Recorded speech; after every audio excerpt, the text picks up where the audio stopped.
Hello, beautiful souls. This is week 2 of the 30-day slowdown. If you want more information on the 30-day slowdown, go back and watch the week 1 video and join us in homeroom if you would like the guided conversation and the workbook. So this week, as we are heading into week 2, my friend, our focus is going to be on boundaries, specifically how we can actually start to create soft boundaries and what boundaries we need to be putting in place in order to shift some of the items that popped up for you in your energy audit in week 1. Now, in my opinion, this is solely my opinion, boundaries get a bad rap. And I say that because we often think of boundaries as being these really hard and fast rules, almost like you are building a stone fortress and wall around yourself. And it's my hunch and in my experience personally that most of us have way too many walls put up already, and we do not need to add to the fortress, my friend. If anything, we have to start learning how to take down some of those walls so that we are a bit more open in our lives.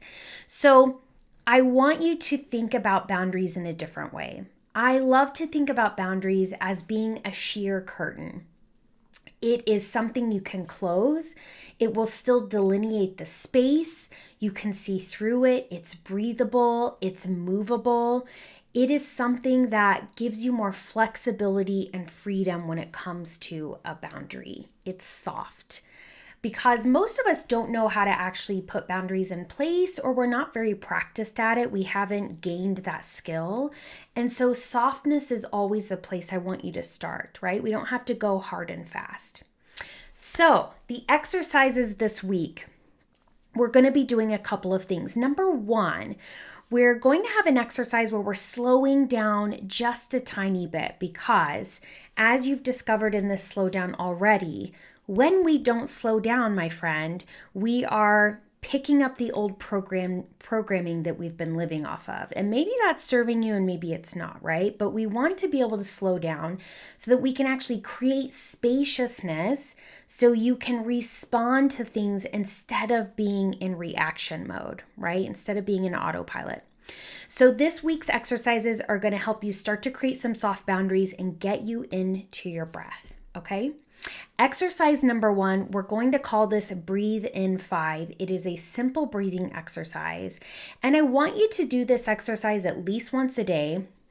You can do it in the morning, right before you go to bed. You can do it before you start a work task, before you go to the gym, or simply when you just think about it. It's also a great exercise to do if you feel yourself starting to get stressed out or starting to have a bit of anxiety. And so it's super simple. And it looks like this. You're going to breathe in through your nose for 5 seconds.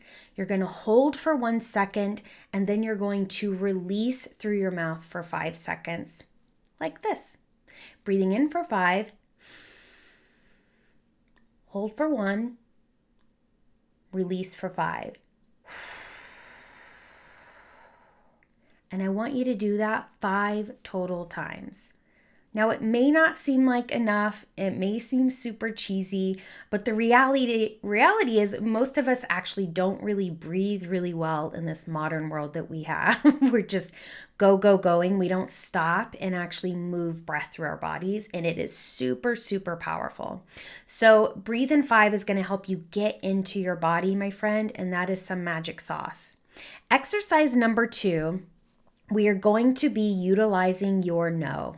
Ooh, that elusive one-word sentence that many of us just don't use. I get it, dear soul. It's hard. I struggle with it myself.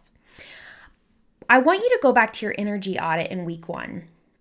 Now, as you did this, you probably had some discoveries about where you're placing your importance and what is giving you energy and what is taking energy away from you.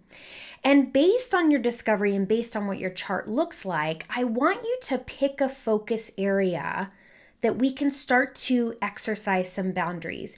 Because the reality is, when we want to create change in our life, that means we probably have to create some new habits and we have to create some new boundaries in that space in order to make progress, right? If the most important area you want to focus on, so in that top left corner of your chart, it's the most important and takes the most energy. If that feels like too much, too big of a thing for you to conquer, that's okay. I want you to go to the middle of the chart. I want you to go to the box where it's medium importance and takes a medium amount of energy. Let's start there, okay? I want you to feel some momentum around this. I don't want you to get into that space where it feels super overwhelming and you can't move forward, all right? So I want you to look at that bucket and I want you to journal about what sort of changes you would like to see in that area, right? So if it's the most important and takes the most energy, you might be contemplating, how do I find some more flow in this? How do I make this become a thing that doesn't just suck the living life out of me, right? So I want you to actually journal around that. And I want you to journal around, where is my no in this situation? If I say no to something, I'm saying yes to something else. So when we say no or when we say yes, there is a consequence at the other end. And I just want to reiterate for you, when we look at the definition of consequence, it's not a negative, which we think of mostly in our modern world. Consequence simply means a result. So when we say no to something, we say yes to something else. An example, when I say no to working late, I say yes to more time with myself and more time with my family. So I want you to start thinking of your no and your yes when you're exercising that, of what the consequence is, what it's giving you on the other side, okay? All right, beautiful soul, journal around that, and then I want you to start practicing it. Remember, boundaries are something that we can gain as a skill, and we don't get better at skills unless we practice them. As always, I want you to join us in homeroom so you can have the weekly conversation and if you need the energy audit, and I will see you in week 3.